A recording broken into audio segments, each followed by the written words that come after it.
will be using the socket. So in the previous class, we have completed till the IO dot on. And what did I tell you people about the IO dot on? Input output, ma'am. Okay. And what does the on function do? This on function is triggered whenever a client tries to connect with the server, right? That is why we use the IO dot on. And once the server tries to connect with once the client tries to connect, at that moment it will show a user got connected followed by the user ID of the user. All right. And then here what we can do, we can optionally identify the user's name with the help of different queries which are passed. And how to pass the query? So here, in order to pass a query, we have to write something. So here, let me write it for you people.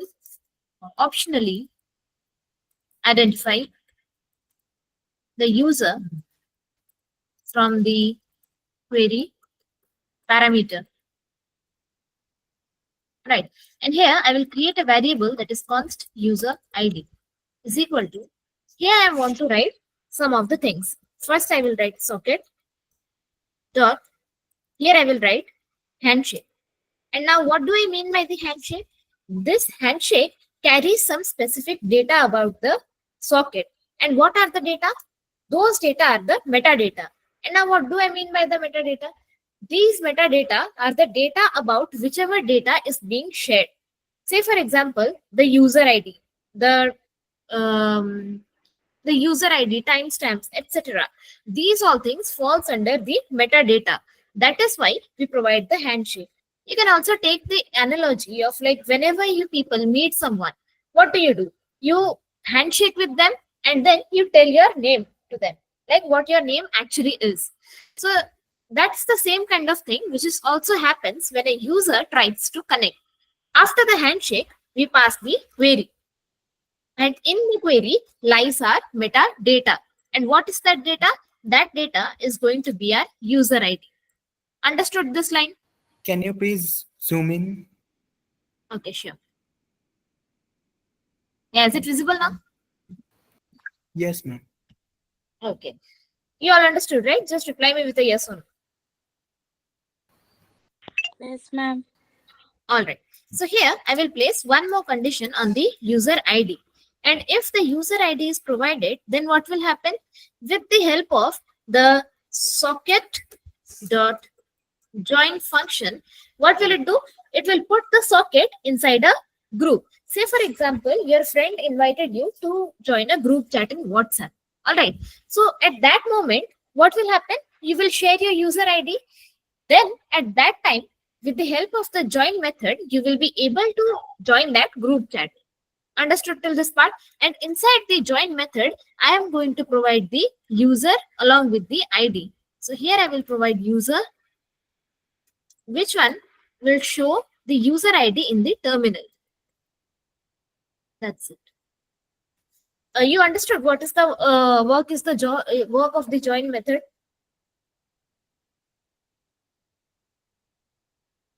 Just reply with a yes or no. Ma'am. Yes, ma'am. Yes, ma'am. After the join method, I want to provide one more thing, that is socket dot data dot user ID. So this user ID will contain the exact user ID which is shared in the join method.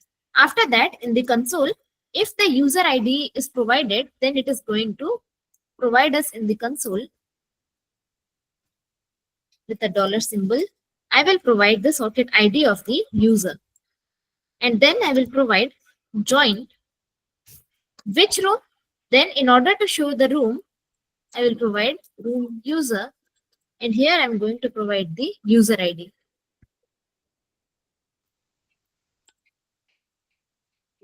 User ID. That's it.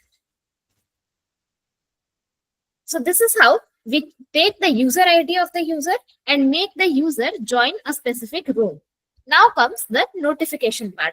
Like how are we going to send the notifications to different to the users? So here we are going to provide some things inside the notification. What are they? The notifications. The notifications contains different kind of shapes.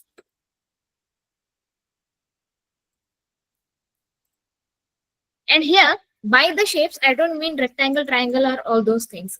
Here, I simply mean there can be different data in one notification. Suppose in the first notification, I just want to provide the text that is hello. So this is the first shape in which a notification can be sent.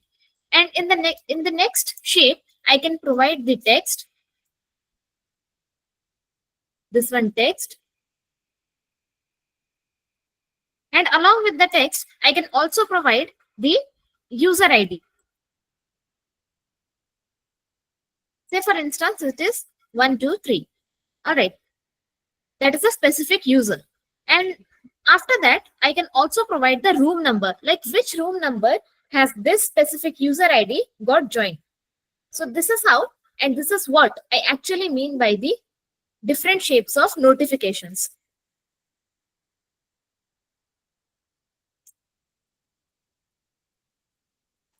And here I can also provide the room number. Say for example, your room is group project. So here are different kind of shapes of a notification. All right. Now how to do it? I will use a socket.on function. Now what does the socket.on function do? The socket.on function listens for messages from the front end. All right. So here what I will do? I will write socket.on. And as the first parameter, I am going to provide the send notification. Why? Because it will listen about the message, whichever message is coming in the front end. So in the first parameter, I am going to provide the send notification text as the first parameter. After that, in the payload, it is going to contain a particular data.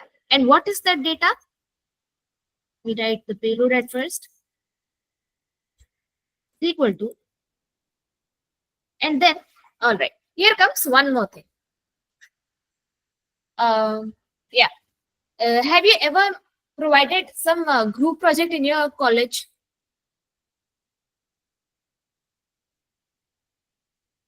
Yes, ma'am. So in that project, you also mention a part that is acknowledgement. Why do you write that?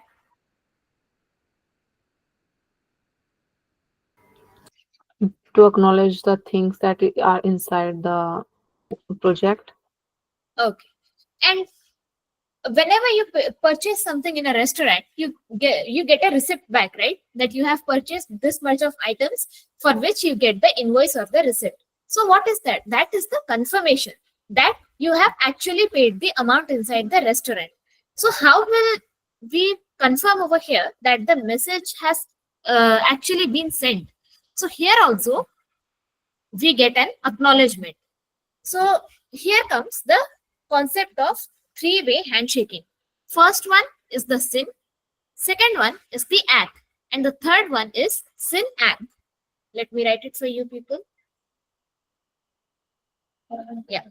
First one is SYN, second one is ACK, and then comes the SYN-ACK.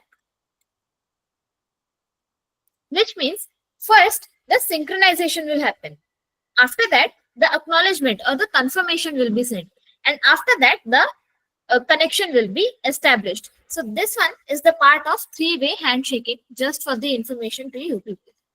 So here also there is an acknowledgement provided, that is ACK. We represent it with the help of ACK.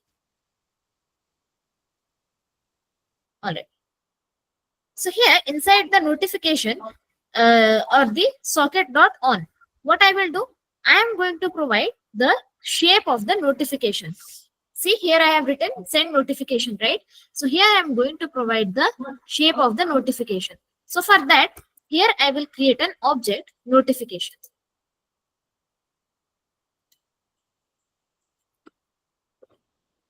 Is equal to Here, at first, I will provide the ID.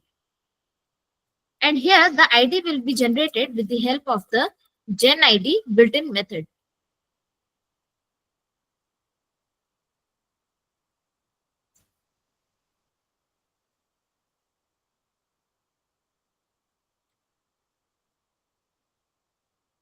All right. After creating the GenID method, what I will do? Any guesses?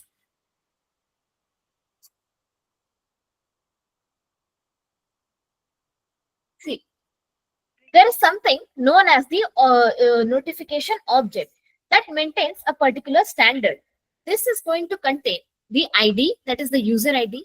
Then it will contain the text, which is sent by some user. And it will also contain the metadata. And what is the metadata? That is the user ID. All right. And then it comes the from, like who has sent the message. And then it provides us the timestamp.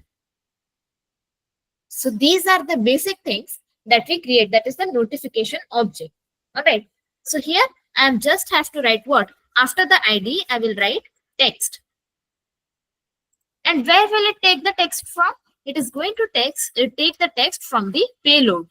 That is why I will write payload.text. And if the text is present, then it will provide the text. Otherwise, it will throw an empty string. So what will get stored inside this payload if the text is not present? Any idea?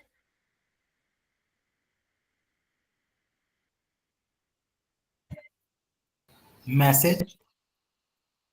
If the text is not provided, like nobody has text you, then what will get stored inside this empty string?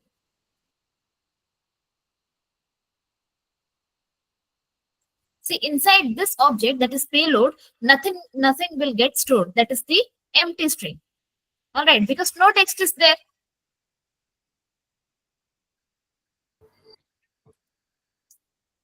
After the text, I will provide the meta. Meta means the data about the data. So here I will again write payload.meta. And if the metadata is not there, then it will store null inside the payload object. After that, I will provide from, which means where is the message coming from. So here I will write socket.data.userid. And even if it is not present, then it will store null. After that, it is going to provide the timestamp that we usually see in WhatsApp. So here I will provide date.now.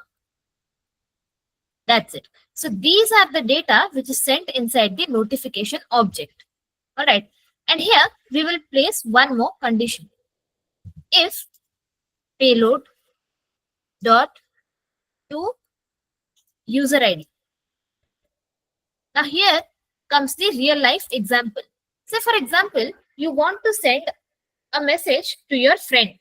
So are you going to send that message in the group or the personal chat? Which one will you use?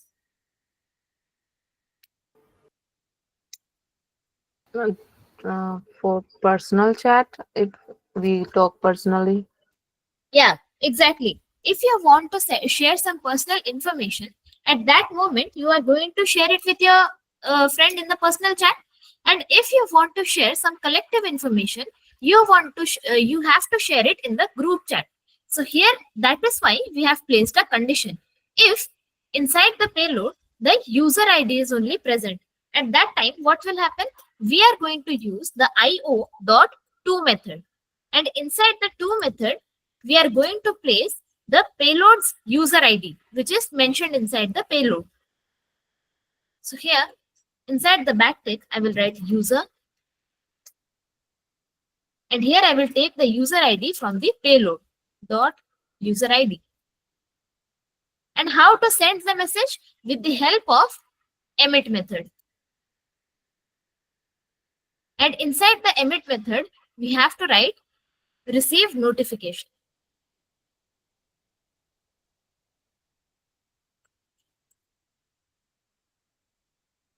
After that, inside the emit, we are going to mention the notification object, which is containing what data? What all data does this notification has? Just quickly respond me.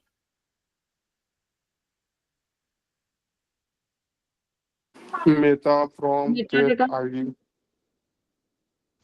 ID. Yeah, this. Okay, so your friend whose user ID is present inside the payload's object, that particular user ID, or your friend who is having that particular user ID will receive the notification having the ID from whom he got the text exactly what you have written, the metadata from, and then the timestamp. All these things should be provided to your friend. All right.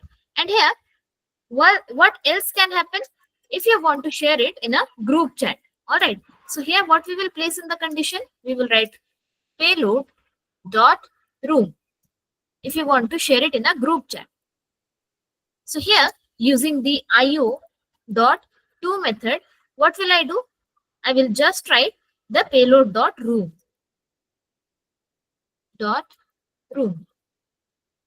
And then here again, I will use the same method in order to share the notification. We'll copy it, we'll paste it. All right. And lastly, if you want to share it, say for example, in your status, so at that moment, you are going to broadcast the message in a collective way, right? In a huge amount of collective way, so that many number of people, not only the members inside your group, are going to see that message. So at that moment, we just have to place the else condition. So here, we do not have to write the to method.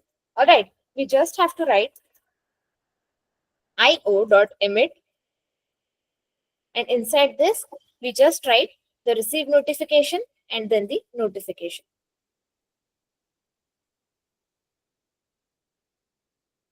That's it. So this is how we decide where do we have to share the notification. After these got over, here I will place one more thing, that is if the type of operator. Just tell me quickly, what does the type of operator do? String. What does the type of operator do?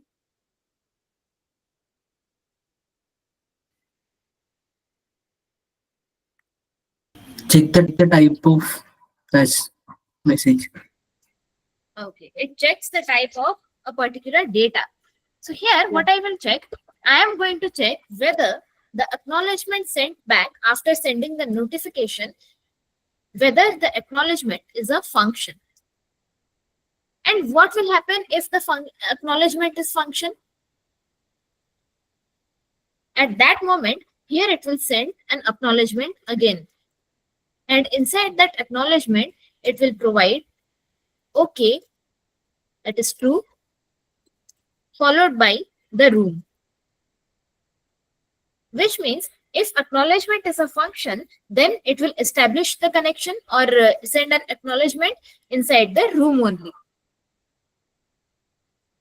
So here I am going to create one more function. And why is that function? What is that function going to be? That function is going to be in order to join a group or to exit a group. We click on the exit group button, right? You people might have seen that. Yes, ma'am. So that I will write the feature in order to join the group or exit the group. So for that, writing that function, we need a method. That is, say for example, I'm writing the code in order to join or exit the room. Here I will write socket dot on, and inside this I will write join room. And here I am going to provide two parameters to a function. First one is the room, second one is the add. Inside this, I will check if there exists any kind of group, because if there does not exist any kind of group, you people will not be able to join it. That is why I am checking if there exists a room. And if the room does not exist, then it will return nothing. And if the room exists, then we just have to use the socket dot join method. And inside the join method, inside the join method, we just have to provide the room in which we want to get, in which we want to enter. Again, the same thing. If the acknowledgement is kind of a function, then it will send the acknowledgement back. Ma'am, this acknowledgement is same as data, na? Yeah. You will get a kind of notification about, okay, you have joined the room, and then it will provide you with the room's ID, which room you have joined. Understood? Yes, ma'am. Is there any Yes. kind of doubt over here with you people? In any line? Alright. So No. now we have written the code to join the room. Now suppose what do we have to write if we want to leave the room? We just have to use the leave method. I will copy it and then paste it over. So here in place of join room, I will write leave room. And here in place of join, I will write leave. That's it. This much of difference is there in order to join a group chat or exit a group chat. Understood till this part? Yes, ma'am. Ma'am. One more condition is there. Say, for example, you people are talking, like chatting in the group, and suddenly the internet goes off. What will happen at that moment? Chat is stored, saved. Show the notification the person are left in the chat. Okay. Yes, to And the other along with that, you can also provide the reason behind losing the connection, right? So in order to do that, we are again going to use socket dot on method. And here this time it is going to provide the disconnect scenario.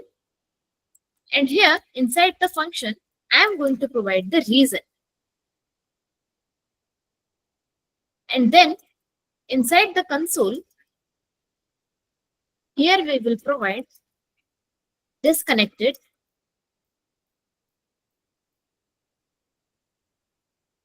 Along with that, it will provide the socket ID. And then it will provide the reason behind losing the connection. So these are the scenarios where we are implementing the socket. All right. And now one more method that I am going to create over here. It is function genID. And where have we used this function genID? In order to generate the user's ID. So just tell me one thing. If you want to generate some random number, what do you use? Which module do you use? And maths.random. Great. We use the math module. So in order to generate the random user ID, what are we going to do? I will create a genID function. Inside this, I will return math.random in order to create random number. And then I am going to turn it to a string. So for that, I will write toString. And that will take 36 values inside a particular string. And then we are going to slice it with 2. Along with this random user ID that is going to get generated, we are also going to provide the date.now. Any guesses why are we providing the date.now in order to generate unique user ID? Ma'am, unique ID. Where the user is Ma'am, chatting the history. date is sounds always different. Yeah, because That's why we are using. contains the entire date along with the month, day, time, seconds, etc. So the time is never duplicate, right? Same. We cannot have duplicacy in the time. So in order to maintain uniqueness in the user ID, we are using the date.now method. Got my point? Yes, ma'am. ma'am. So by default, these are numbers only. So in order to make it a string, we just have to write toString. And here I will write dot toString. Inside this, I will provide 36. That's it. And finally, I will export it with the help of module dot exports is equal to register socket handles. And then I will save it. Now I will move to my server.js. Here. Inside this, I will take the const express is equal to require express and then const http is equal to the http that we have installed via http. And then we are also going to take const server is equal to require. We are going to store the installed socket.io inside the server variable, followed by the course. I have already mentioned about the course in the previous classes, I guess. All right. Import audible, ma'am. Okay, so here one more thing to be imported, that is the socket.js. So I am going to store it inside const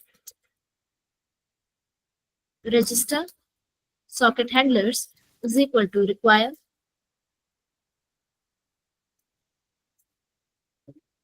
Here I will provide the path socket. And then the same thing, const app is equal to express.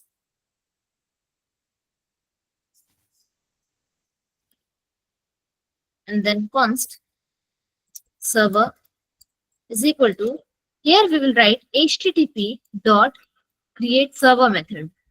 And inside this, we are going to provide the app so that it creates a server which is running on the Express framework. All right. And then we will use the middleware. Which middlewares do we use? We use the express.json and the course middleware. Course. And then we will also use the express.json. And here we just had to set up our socket.io. So for that, we will write const io is equal to new server. Inside this, I will pass the HTTP server as the parameter which I have stored inside the server variable. All right. And after that, I will also provide a function that will take course. This one is going to take the origin at first. And inside this origin, what I will provide? I will provide the front end URL. That is from which origin I can take the data, which I have already told in the previous class. Because the backend and front end are both running on different origins. That is why we just have to use the course in order to share the request. So here I will write HTTP localhost. Tell me in which port number does our React plus White app run? 5173. Great. Here we will write 5173. This is our front end URL. And which data does it take? Like which method does it take? It will take the get and post methods. Post request. Get and post. So the course will share this much of data to the front end URL. Now, using the register socket handlers function, inside this I will pass my IO. And here I will write app dot get method. Here I will provide the empty endpoint, and then the same request and response as parameters. Inside this, I will write response dot send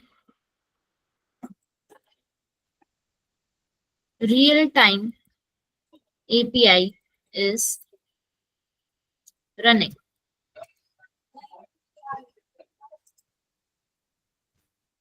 And after that, server dot listen. Here the port number, and then the arrow function to show in which URL our backend is running. For that, console.log. Here, server is running on HTTP localhost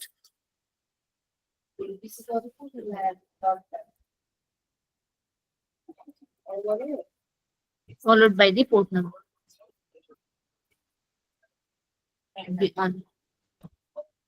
Ma'am, We in will socket, see. Yeah. ma'am, in socket, we no need to provide credential root to passing the cookie. No. See, here we are just trying to establish a real-time connection, right? Instead of logging in, provide the authentication and all those things. This is just a part that you can use in your website in order to provide some real-time data, right? So if you are creating a huge project, at that moment, different kind of functionalities you have to provide in your website. You have to provide the login authentication at first so that the user can enter into your website by logging in. All right. And inside the website, if you want to, say for example, make a chat conversation between the vendor and the customer. At that moment, you can use this entire WebSocket APIs functionalities that we have just discussed inside the socket.js. Ma'am, So ma'am, this thing, just listen to me at first. So this entire thing depends upon you. If you want to create the login and authentication as well, at that moment, create one more file about the authentication inside the backend. And before executing the socket, just write the code to make sure that before joining a particular room, the user is logged into the website. You got my point? okay, ma'am. Any doubt?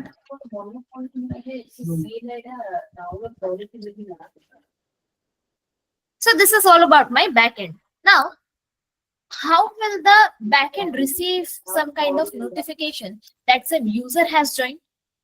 In order to create that kind of information, I will jump to my front end inside the app.js. So here also, I have to create some data. So inside my app.jsx, I will first import the use effect. Use effect from the React library. After that, I have already installed the socket.io client, as I have shown you in the previous class. This one, socket.io client, through which we can send the data from the front end to the back end. So here I will import the socket.client as well. Import. Inside the variable IO, I am going to store it from socket.io client. Here I will create a function app.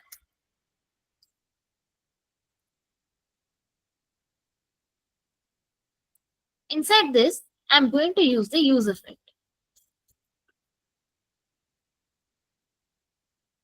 Inside the use effect, I am going to provide an arrow function. And this arrow function again is going to take the URL of the backend so that the front end gets clear in which port number our backend is actually running. So for that purpose, we will create a variable that is const socket is equal to. Now see here. Here, in the previous classes, if we wanted to if we wanted to send the data from the front end to the back end, from the front end to the back end, what did we use in case of the REST API? So, We are using await or fetch. He used something called Axios, right? Yeah, Axios. Excuse, ma'am. Yeah. So here, when we are dealing with the WebSocket API, at that time, we have to use the socket.io client. That is the reason behind installing this socket.io client in order to send the real-time data from the front end to the back end. So here, just tell me, if I want to write socket.io client, do I have to write socket.io client or do I have to write something else? Ma'am, IO. Great. We have to write IO. And inside this, I will provide the backend URL. That is HTTP localhost 5000.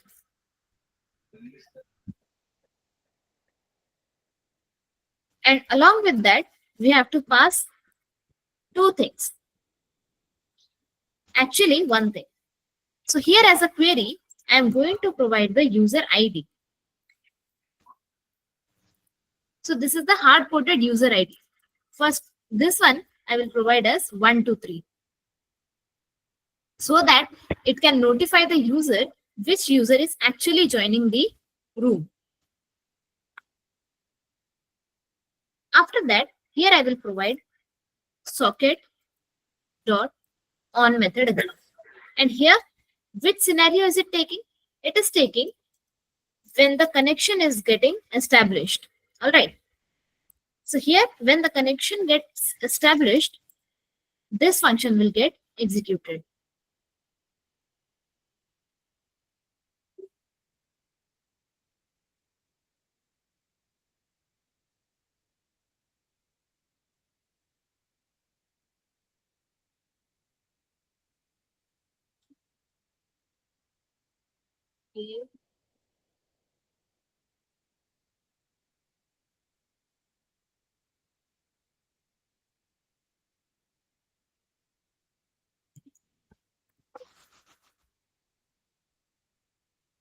Yeah, here we have to write it.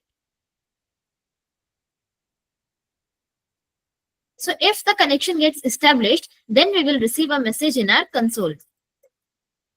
Dot log. Inside this, we will provide connected. And after the connected message, it is also going to show the ID which we have provided. Socket.id.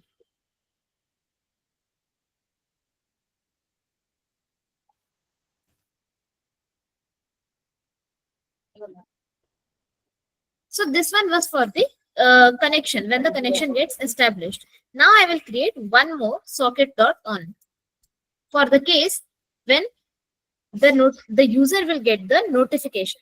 So for that, I will write socket.on, and inside this, I will provide receive notification. Hello, ma'am. Yeah, Ma'am, I want to ask you something. Can I ask? yeah, sure. Ma'am, you are using the query for the ID, ma'am. Is it a good way for that, ma'am? Because it is visible in the browser. See, the are you talking about this user ID which I have written as 123? Yes, ma'am. You are using query here, so it can be easily visible by anyone. So, is it a best approach? Here we are just trying to learn how the things actually work, right? But when you are creating the project, at that moment, here the user ID 123 is going to show you in the console. When you click on the inspect, it is going to show you in the console. But in your web page that I will write, that I will display in the front end, that is going to provide a single thing, that is check your console in order to see the data. But this user ID will be available in the console itself, not in the web page. Okay, ma'am. Okay. Yeah. So here when the user will receive the notification, And when the notification will be received by the user, at that time, a message will be shown to the user. And this message will contain whichever text has been provided by the sender. So for that, in the console, it will provide notification, and then it will provide the message.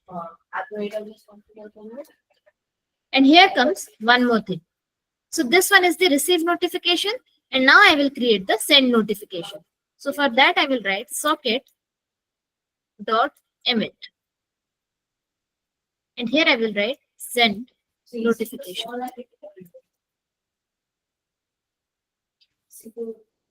After that, here, in order to send a notification, I want to send a text to the receiver. That is, hello.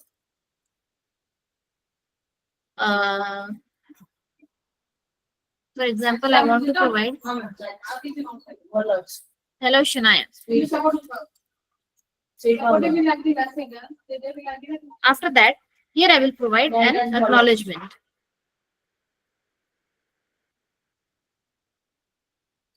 Inside the arrow function. And here this will provide the acknowledgement in the console itself.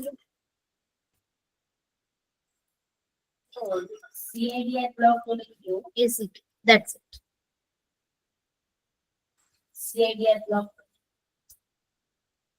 And here it will return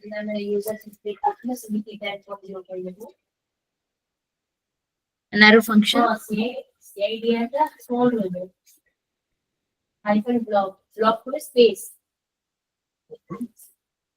And this arrow function will disconnect after sending the notification. All right. For that, I will write socket dot disconnect. Can anyone guess why? When is there disconnect function will get triggered?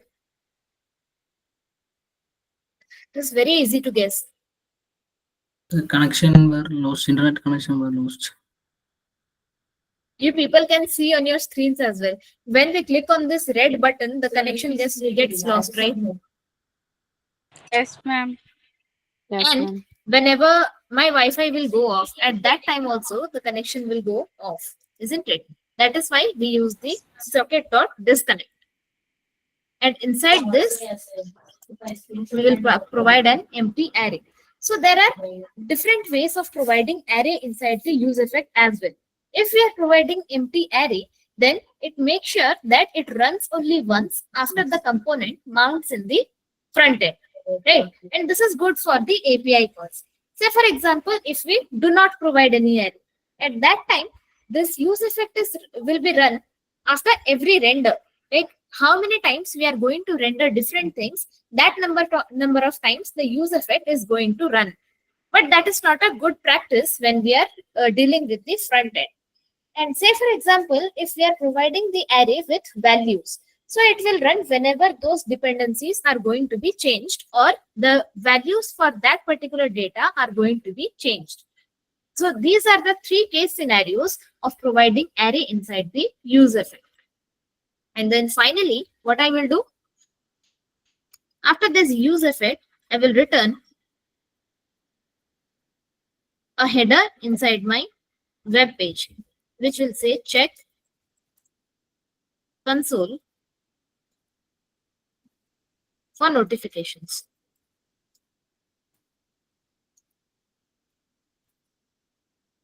And here I will export my app using export default app. That's it. Then I will save it. Open the terminal.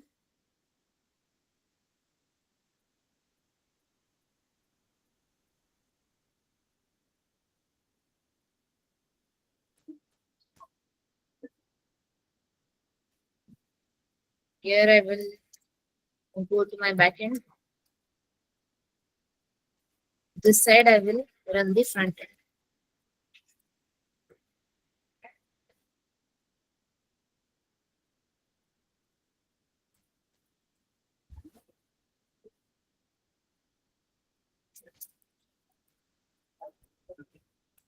And just look the change in the backend console once I click. Yeah, just you watch the change. Once I click on this front end, we are receiving check console for notification. Now, if I will go to my inspect and click on the console, see what is it providing? Connected. And then it is providing some kind of array, right? Some kind of ID, right? Can you people see? And inside the notification, what we are supposed to get? Just tell me. Object. Yeah, what does that object contain? Which key value pairs? The ID from timestamps, the metadata, etc. things, isn't it? The whole data, yes.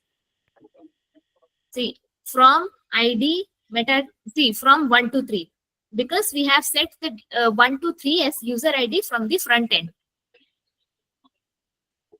Yes, ma'am. And here it is also showing us the text like hello Shania, that we are sending from the front end to the back end. So we are receiving it as a notification. And one more thing in the back end. Okay. There's, see here, you people can see a user connected. And here it is providing some kind of error. And what is that error? The room is not defined. We will go back to our socket.js.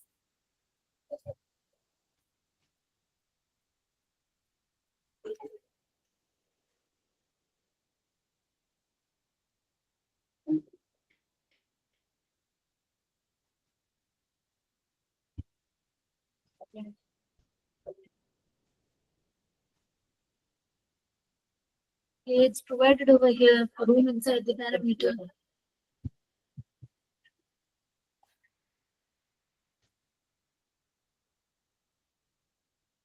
Okay.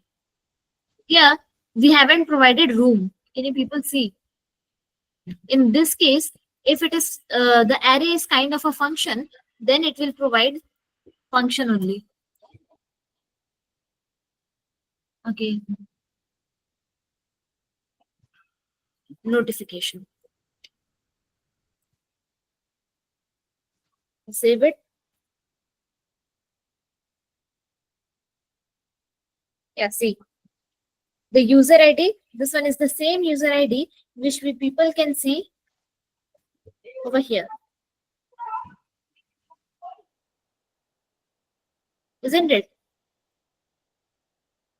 Yes, ma'am. Doesn't it feel great, like in order to receive a real-time data?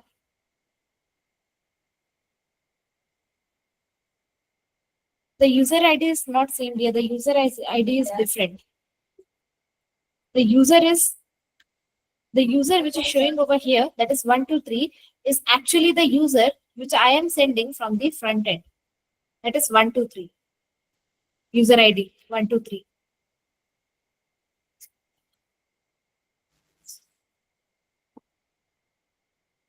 Any doubt is there in the code? Or do you want me to repeat something again? No, ma'am. Now it seems easy, but when we do, it's a bit difficult. Yeah, you have to practice a bit and you have to know each and every line of the code behind the reason behind writing that line in the code. Yes, ma'am. Okay, ma'am. Yes, ma'am. Now it's easy and very clear. There is no doubt, ma'am, from my side. Yes, ma'am. There will be classes for you people tomorrow and day after tomorrow in order to work with some more real-time data. So just do some kind of hard work and try to grasp the knowledge as much as you can. Right. Okay, Yes, ma'am. ma'am. Yeah. It's And about be that. ready. Sorry, Yeah, ma'am. and It's be ready to throw me with the questions. All right. Just keep on throwing me the questions in the next class. Like, why are we writing this? And how does this word actually is working? And is this word a built-in word or a user-defined word? All right. And then what is the reason behind providing user as 123? You can ask any kind of questions in the next class. Okay, ma'am. Okay, For ma'am. better Okay, ma'am. understanding, it works. Okay, ma'am. All right, everyone. So if there are no any doubts for this class, then you people can leave the meeting. Ma'am, can you please tell me once again which kind of preparation we have to do for next class? See, just go through this code and whichever question comes to your mind, just write it down Okay, ma'am. and Is try to called- understand. Try to understand how the data is being how the control is flowing from the back end to the front end. When we are Okay, ma'am. just clicking on that front end link, then what is Mhm. happening? Which event is triggering which kind of function? And inside that function, what processes are taking place? And the reason behind writing each line inside that function which is being triggered. Getting my point? Yes, ma'am. And ma'am, is this code available on Git or any site? Just Yeah, code. people will receive it just after the class. Just wait for a while. After the Okay, class ma'am. gets over, then you people will receive it. Okay, ma'am. Thank you very much for all your responses. Thank you. All right, everyone. Thank you, ma'am.